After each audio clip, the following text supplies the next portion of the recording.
18절 한 절입니다.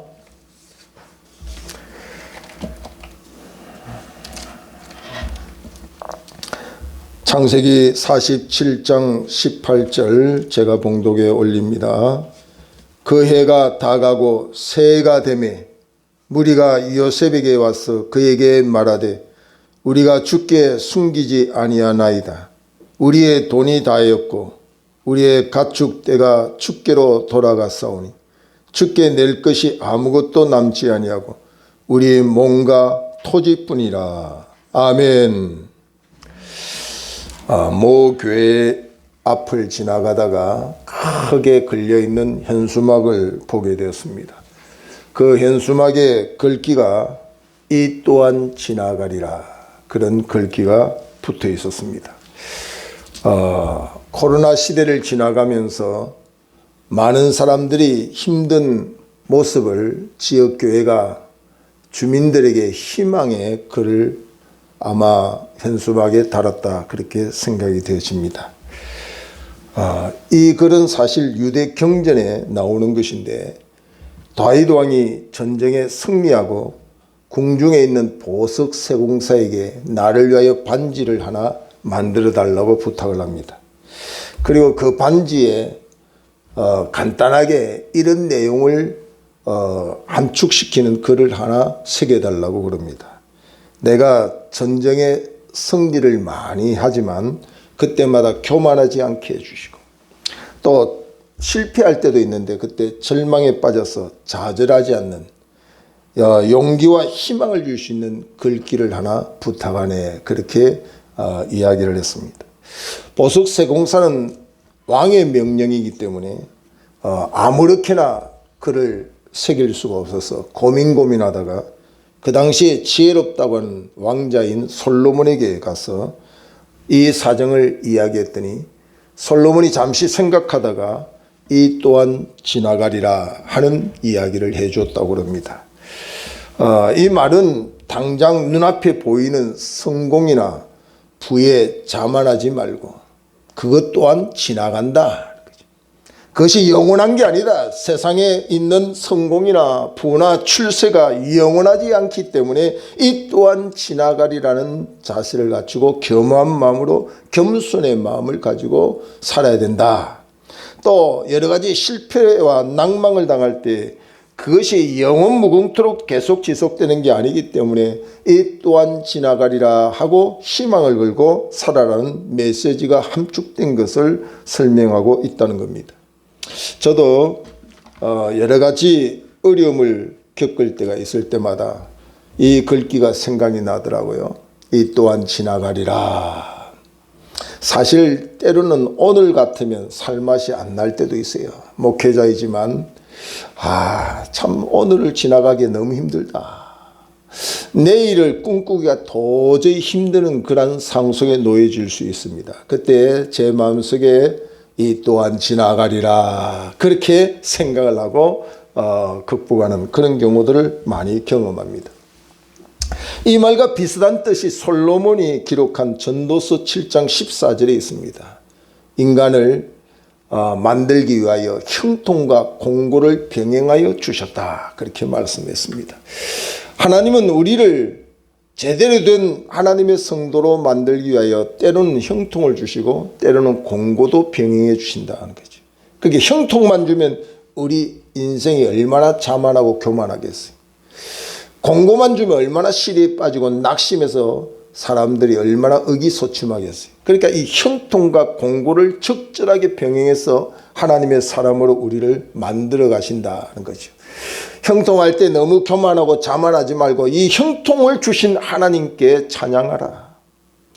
공고함을 통해서 지난날에도 이 공고함을 지나가게 하신 하나님의 은혜와 그 신실한 인자하심에 대하여 믿음을 잃지 말라.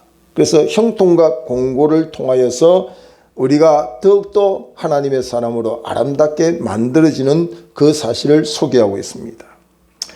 눈앞에 보이는 현상이 때로는 크고 무섭지만 사실 우리가 하나님을 제대로 믿는다고 한다면 내가 믿는 하나님은 내 눈앞에 보이는 크고 무서운 현상보다 더 크신 하나님이라는 사실을 믿게 되고 우리는 그 하나님을 믿고 나가면 반드시 승리하게 된다는 사실을 말씀하고 있습니다. 특히 오늘 본문의 초도에 보면은 그 해가 다 가고 새해가 되매 하는 말씀이 있습니다. 그 해가 다 가고, 이 말은 2022년도가 다 가고 2023년도 새해가 되매 하는 말씀입니다. 지난 해는 어떻게 살아왔습니까? 어떤 사람들은 너무나도 힘들었다, 고통스럽다, 너무 괴로웠다, 지난 한 해는 끔찍했다, 또 어떤 사람은 참 보람됐다, 참 행복했다, 이렇게 다양한 이야기를 할 수 있습니다. 근데 보편적으로 보면 코로나 3년 세월 동안에 지난 해는 이제는 계속 이어진 코로나의 환경 속에서 사람들이 지쳐 의욕이 상실되고 경제가 붕괴되고 제대로 된 정치가 없고 내로남불입니다. 또 우리 신앙인들의 신앙이 실종되었다 할 정도로 참으로 위기가 직면했다고 하는 지난 해를 우리는 경험했습니다. 근데 우리는 이 새해를 통해서 기억해야 될 것은 그 해가 지나 새해가 왔다는 사실을 기억해야 된다는 거죠. 문제가 뭐냐? 그 해가 지나 새해가 왔다는 이 사실에 대하여 우리는 기억하고 거기에 맞춰서 생활을 해야 된다는 사실입니다. 자동차를 운전하다 보면 뒤에 상을 우리가 보기 위해서 때로는 백밀러가 필요할 수 있습니다. 앞만 보고 운전하는 것도 좋은 현상은 아니죠. 때로는 뒤도 볼 수 있어야 되죠.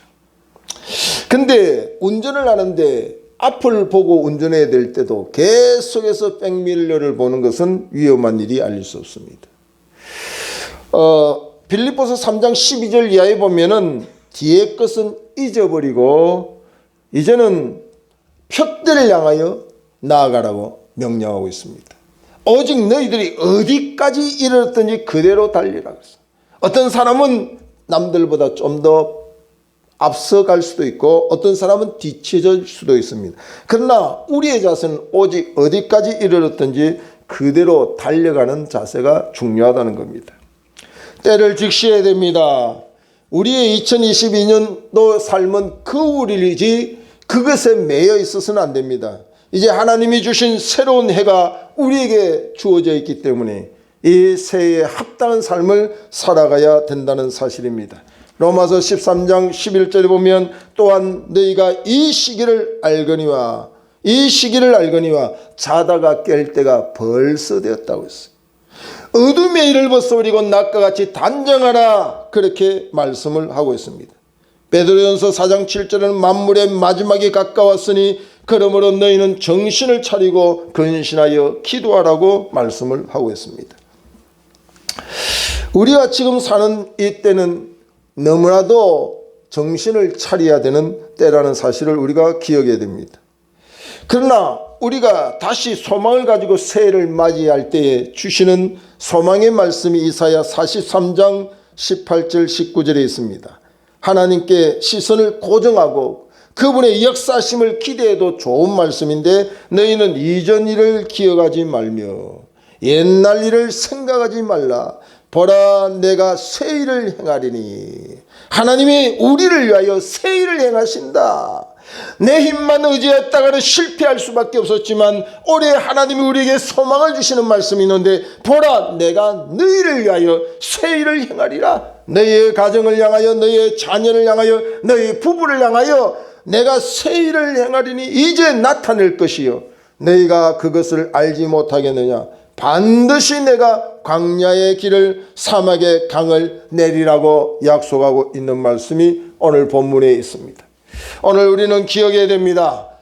오늘 우리가 한 해를 시작하면서 교회의 표회를 저는 새해는 새 힘으로, 새해는 내 힘으로가 아니라 새해는 새 힘으로 살자고 하는 말씀을 여러분 앞에 드리고 있습니다.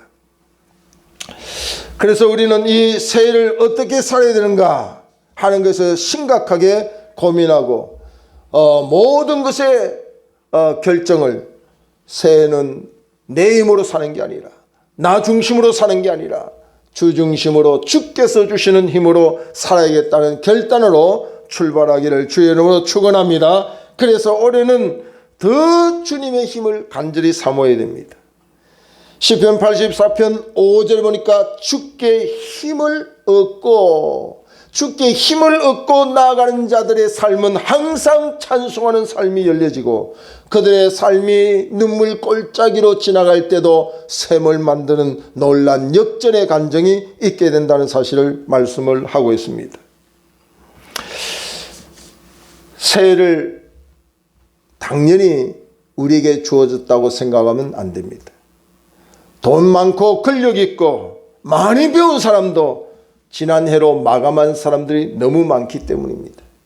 그들이 이 새해를 맞이하려고 발버둥을 쳐도 새해가 오지 않는 사람도 많이 있었습니다. 저와 여러분에게 왜 새해를 주실까요?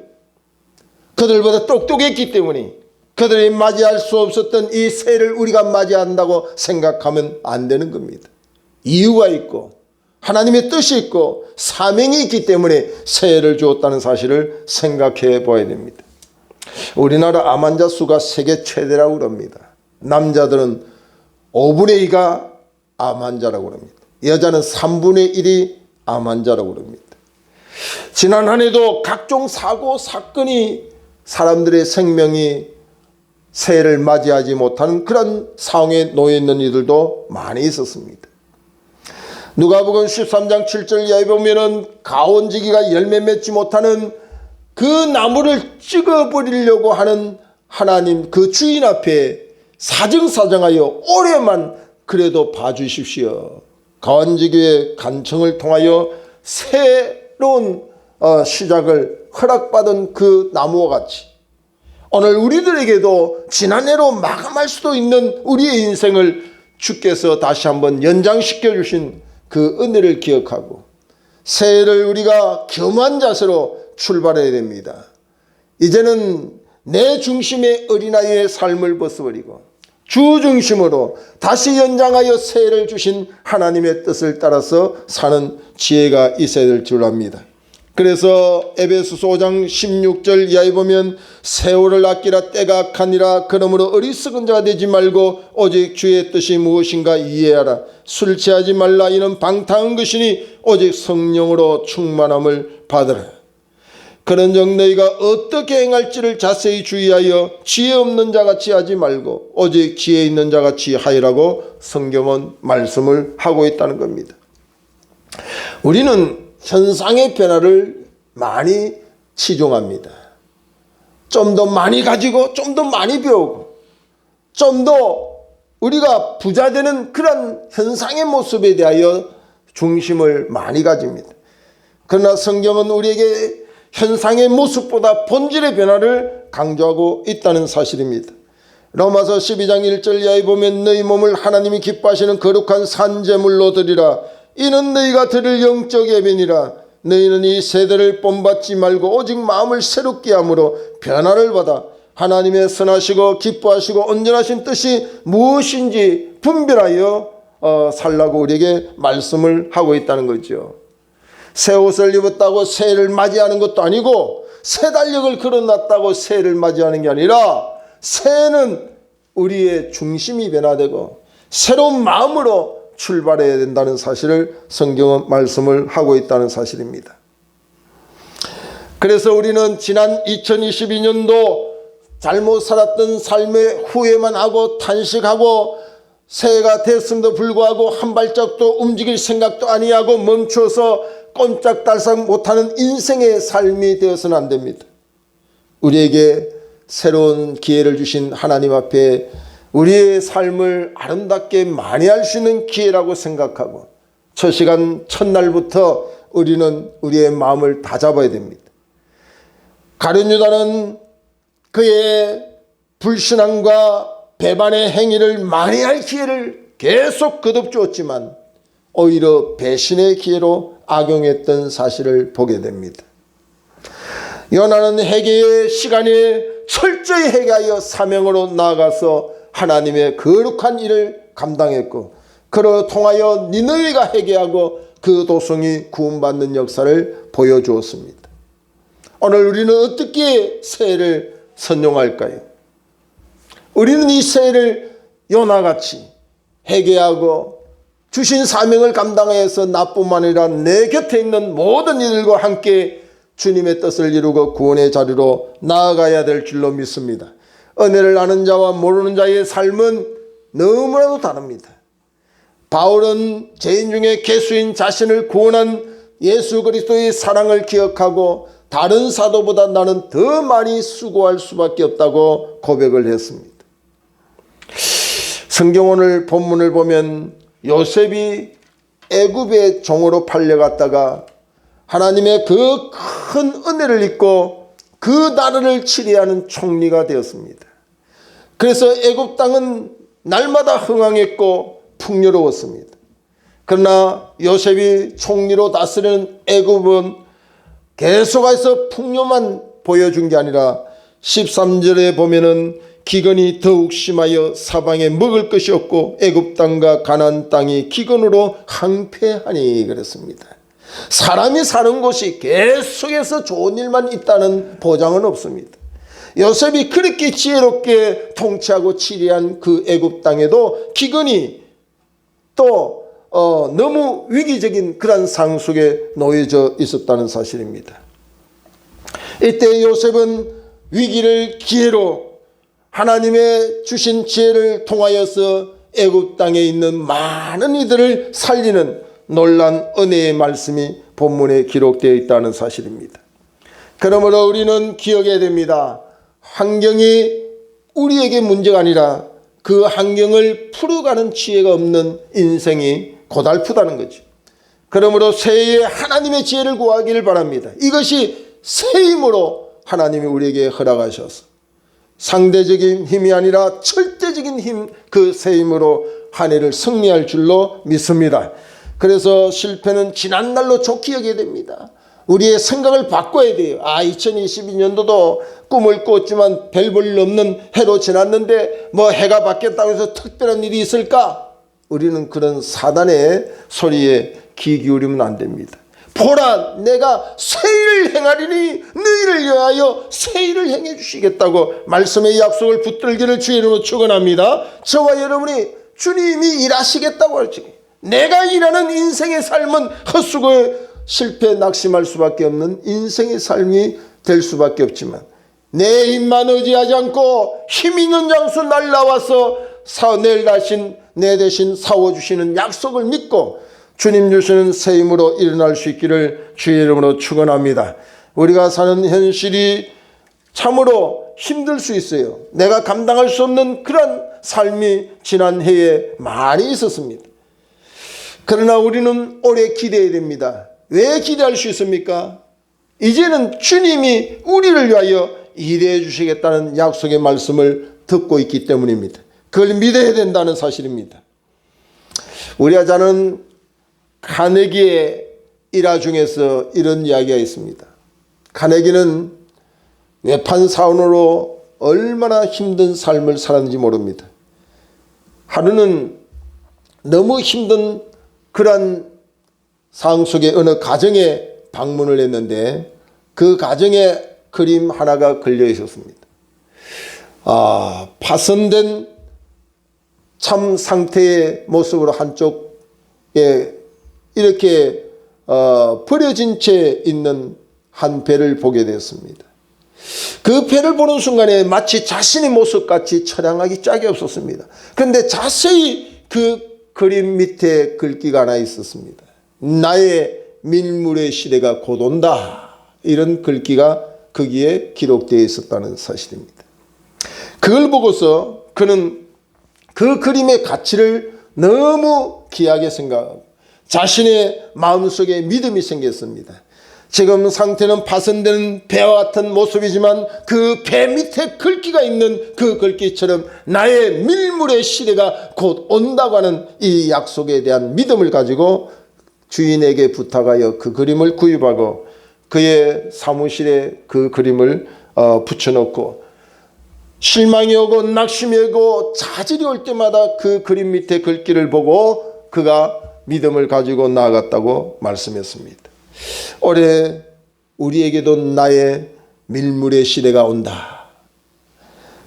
건강도 성공도 우리의 가진 모든 것도 설물이 와서 다 뺏어간 지난 해라 할지라도 올해 하나님이 우리를 대신하여 역사하실 것을 기대하고 주님 주시는 새 힘으로 시작하는 올해 나에게 밀물의 시대가 오는 사실에 대하여 의심하지 않고 믿기를 주의 이름으로 축원합니다. 그래서 우리에게 건강의 밀물이 가난해서 부한 삶을 실패해서 성공의 삶의 밀물이 우리에게 나올 수 있는 그러한 은혜의 간정이 넘치기를 주의 이름으로 축원합니다. 그래서 오늘 요셉을 보면 이런 흉년의 때에 총리로서 얼마나 부담이 되겠어요. 근데 이 총리로 있을 때에 풍년의 때에 남겨준 그 창고를 열어 그 백성들에게 나눠주는 그런 일들을 하지요. 이때 백성들의 고백을 보면은 18절에 그 해가 다가고 새해가 되매 무리가 요셉에게 와서 그에게 말하되 우리가 주께 숨기지 아니하나이다. 우리의 돈이 다하였고 우리의 가축대가 주께로 돌아갔사오니 주께 낼 것이 아무것도 남지 아니하고 우리의 몸과 토지뿐이다.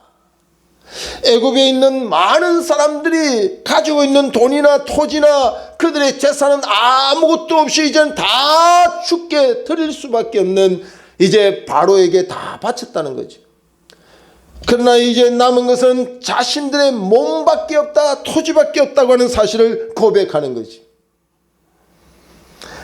이때에 이 모든 것을 받고 바로에게 옮겨주는 요셉을 통하여 충직한 신하의 모습을 보여주는 것이. 20절에 보면 그러므로 요셉이 애굽의 모든 토지를 다 사서 바로에게 바치니 애굽의 모든 사람들이 기근에 시달려 각기 토지를 팔았음이라 땅에 바로의 소유가 되니라. 당시에 애굽 왕 바로는 이 충신의 모습을 통하여서 온 백성이 자기의 종이 될 수밖에 없고 자기의 몸을 다 바치고 일할 수밖에 없는 존재로 만들어줬어요. 인간적으로 보면은 이 요셉의 정책이 조금 무리수를 두는 것 같지만 요셉의 정체는 수고하지 아니하고 모든 일을 베풀어주는 그런 정책을 쓰지 아니하고 자기들이 수고하고 애쓰고 투자한 만큼 그 모든 일에 대하여 약속을 하는 그런 것을 보여주었습니다. 그래서 돈이 없으면 토지가 없으면 몸이라도 일해서 살 수 있도록 그들의 삶의 길을 열어줬고 또 그가 섬기는 왕에게 이렇게 충성스럽게 일을 했습니다. 그러나 우리가 기억해야 되는 것은 이 모든 소유를 받아서 사실은 요셉이 잠깐 부분적이나마 자기 것으로 챙길 수도 있었습니다. 그러나 그 모든 그 물질을 그 가진 모든 것을 요셉은 그대로 남김없이 당시에 자기가 섬겼던 왕인 바로에게 다 내어놓았습니다. 이것이 오늘 이 시대의 정치인이나 우리가 사는 세상의 물욕을 가진 사람들이 감당하기 어려운 상황 속에 있었지만 요셉은 왜 이런 일을 할 수 있었을까요? 요셉은 애굽의 총리로 애굽으로 살았지만 애굽의 사람이 아니란 사실입니다. 요셉은 언제나 하나님 앞에 살았습니다. 땅에 사나 하늘에 속한 우리들의 삶이 바로 이루어야 됩니다. 이때에 하나님이 그를 통하여 영광을 받으시는 거죠. 오늘 우리는 한 해를 기억해야 됩니다. 대한민국이라는 땅덩어리 아래 우리가 살고 있지만 실질적으로는 하나님의 사람입니다. 하늘의 소망을 두고 사는 사람입니다. 그러므로 하나님의 사람처럼 우리가 살아야 되는 이 놀란 능력은 어디서 오느냐? 주께서 주시는 새 힘을 받고 감당할 수가 있게 된다는 거죠.